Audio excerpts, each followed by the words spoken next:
में रहकर भारतीय त्योहारों पर बैन लगाने की बात अगर सामने हो तो इससे ज्यादा हास्यास्पद कुछ नहीं होगा। लेकिन हुआ है, और यह हुआ है अलीगढ़ मुस्लिम यूनिवर्सिटी में, जहां एक फरमान जारी कर दिया जाता है और होली मिलन समारोह पर रोक की बात कही जाती है। अब जरा सोचिए, कुछ दिन पहले ही ऐसा फरमान पाकिस्तान के यूनिवर्सिटी से भी सामने आया। सवाल यही है कि क्या अलीगढ़ मुस्लिम यूनिवर्सिटी जो है वो पाकिस्तान के नक्शे कदम पर चल रहा है? रिपोर्ट देखिए।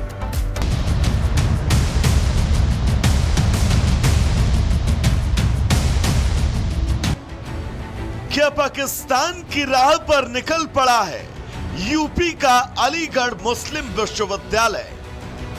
पाकिस्तान के कराची स्थित एक यूनिवर्सिटी में हिंदू छात्रों को होली मनाने पर बैन लगा दिया गया था। हिंदू त्योहारों से इस्लामिक देश पाकिस्तान की नफरत जग जाहिर है, तो वहीं भारत में भी मजहबी तुष्टीकरण की राह पर कुछ लोग निकल पड़े हैं। एएमयू में नया विवाद सामने आया। हिंदू छात्रों ने पत्र लिखकर होली मिलन की अनुमति मांगी थी। एएमयू में हिंदू छात्रों को होली मिलन की अनुमति नहीं मिली। अनुमति नहीं मिलने के बाद हिंदू छात्रों में भारी आक्रोश। हिंदू छात्रों का आरोप है कि एएमयू में हिंदू छात्रों के साथ भेदभाव किया जा रहा है। Honourable prime minister Shri Narendra Modi ji ने एएमयू को मिनी इंडिया बोला था, तो इंडिया अपने सेकुलरिज्म, रिलीजियस डाइवर्सिटी और कॉन्स्टिट्यूशन में जो हर रिलीजन के लोगों को अपना फेस्टिवल मनाने के लिए पीसफुल आयोजन करने की जो एक स्वतंत्रता दी गई है, एएमयू अगर मिनी इंडिया, एएमयू की वाइस चांसलर एएमयू को मिनी इंडिया मानती हैं, तो एएमयू में भी हर धर्म के लोगों को अपना जो रिलीजियस फेस्टिवल है उसको पीसफुली मनाने के लिए आयोजन करने की उन्हें परमिशन देनी चाहिए। ऐसे में हिंदू छात्रों की मांग है कि अगर होली मिलन समारोह के आयोजन की अनुमति नहीं दी गई तो इस मामले को लेकर प्रधानमंत्री मोदी को पत्र भेजा जाएगा। हिंदू छात्र पूछ रहे हैं कि अलीगढ़ मुस्लिम यूनिवर्सिटी में आखिर रंग के त्योहार से किसे परेशानी है? क्या भारत में यूनिवर्सिटी में होली मनाना अपराध है? क्या होली मनाने से किसी को परेशानी है? हिंदू त्योहारों से भला एएमयू प्रशासन को दिक्कत क्या है? एएमयू में बाकी त्योहारों के मनाने पर प्रतिबंध क्यों नहीं? एएमयू के हर डिपार्टमेंट और हर हॉस्टल में इफ्तार पार्टी का आयोजन होता है। हमने तो सिर्फ एक बार एक जगह पर होली मिलन समारोह के आयोजन की बात कही थी, लेकिन उससे भी कई लोगों को परेशानी है। एएमयू में ईद उल मिलाद नबी का जुलूस, मुहर्रम का जुलूस, चहल्लुम का जुलूस भी निकाला जाता है। हम लोगों को किसी भी धार्मिक किसी भी जुलूस से या किसी भी कोई आयोजन से कोई दिक्कत नहीं है। होली मिलन के कार्यक्रम की अनुमति न देने पर जब रिपब्लिक भारत ने एएमयू प्रशासन से बातचीत की तो उन्होंने सफाई में क्या कहा, सुनिए। 26 तारीख को एक होली से संबंधित विशेष आयोजन के लिए एक प्रार्थना पत्र हमको मिला था, जो वाइस चांसलर को एड्रेस किया गया था। चूँकि वो एक विशेष आयोजन के लिए था और चूँकि यूनिवर्सिटी में कभी भी इस तरीके के आयोजन के लिए कोई परमिशन नहीं दी गई है, इसलिए यूनिवर्सिटी ने अपना स्टेटस को मेंटेन रखा है। और जहाँ तक कि होली की बात है, होली यूनिवर्सिटी में लड़के हमेशा से खेलते रहे हैं और खेलते रहेंगे। हिंदुस्तान में अगर हिंदू त्योहारों पर ही रोक टोक लगे तो यह हास्यास्पद है। बहरहाल अब देखना होगा कि हिंदू छात्रों के आक्रोश के बाद एएमयू प्रशासन क्या फैसला लेता है। Bureau report, Republic Bharat. विश्व प्रसिद्ध कवि विलियम शेक्सपियर ने कहा है कि नाम में क्या रखा है, लेकिन जब बात उत्तर प्रदेश की राजनीति करेंगे कि तो आपको यह कहावत कहीं ना कहीं से बिल्कुल सच साबित होती दिखाई देगी। दरअसल अब बात जिला मुजफ्फरनगर के नाम को बदलने को लेकर की जा रही है, लेकिन समाजवादी पार्टी को इसमें मिर्ची लग रही है। समाजवादी पार्टी की क्या मुगलिया सोच मुजफ्फरनगर के नाम बदलने में आड़े खड़ी हो रही है? रिपोर्ट आपको दिखाते हैं।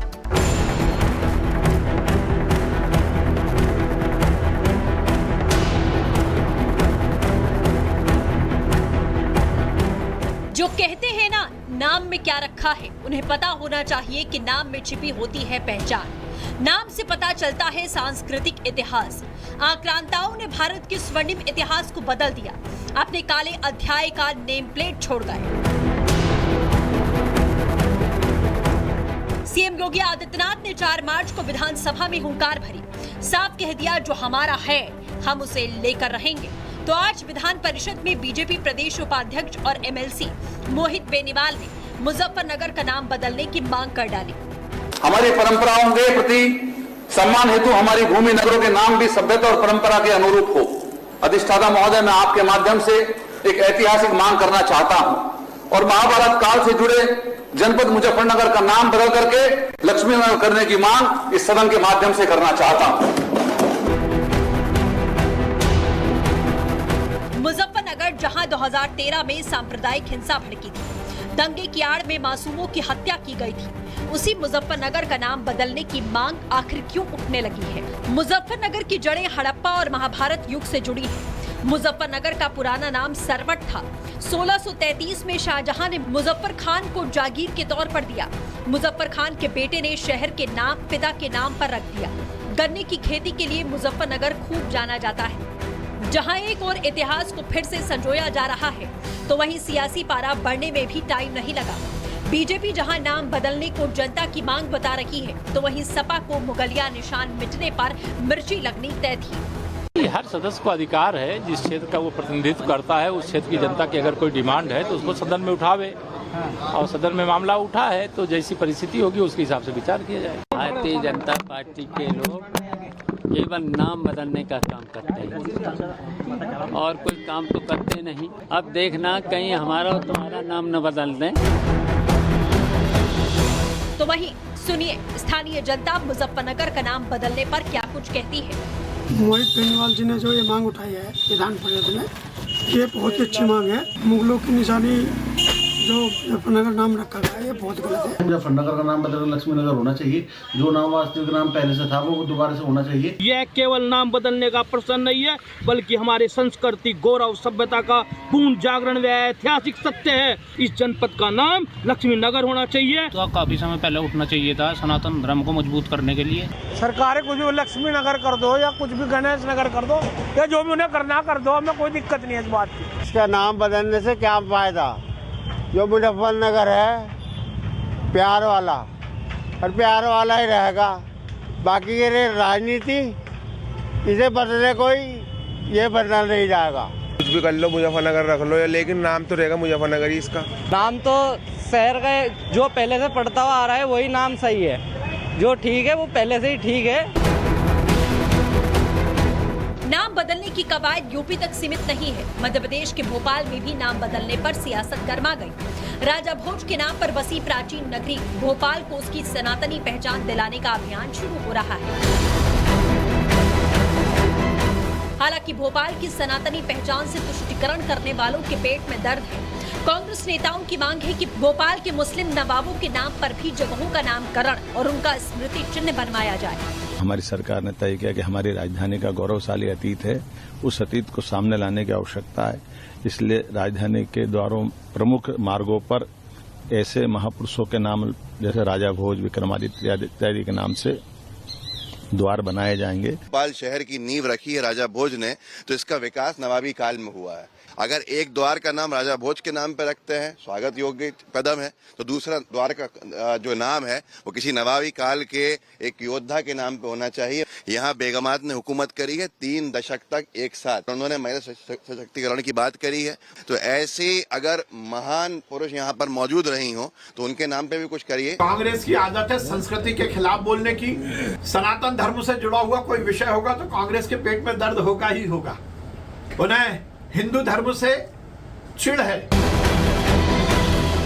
अब देखना होगा कि क्या देश भर में मुगलिया निशान मिटाने का अभियान ऐसे ही चलता रहेगा और क्या भारत की असली विरासत को संजोने में विपक्ष मदद करेगा। Bureau report, Republic Bharat. और बात उस पाकिस्तान की जो बिलबिलाया हुआ है, छटपटा रहा है। जी हां, भारत ने चैंपियंस ट्रॉफी में ऑस्ट्रेलिया को हराकर फाइनल का टिकट कंफर्म किया। पाकिस्तान की सारी उम्मीदों पर पानी फिर गया। जी हां, पाकिस्तान के हाथ अब ना तो चैंपियंस ट्रॉफी आने वाली है, ना ही मेजबानी का वो मौका, क्योंकि अब ये फाइनल मैच दुबई में खेला जाएगा।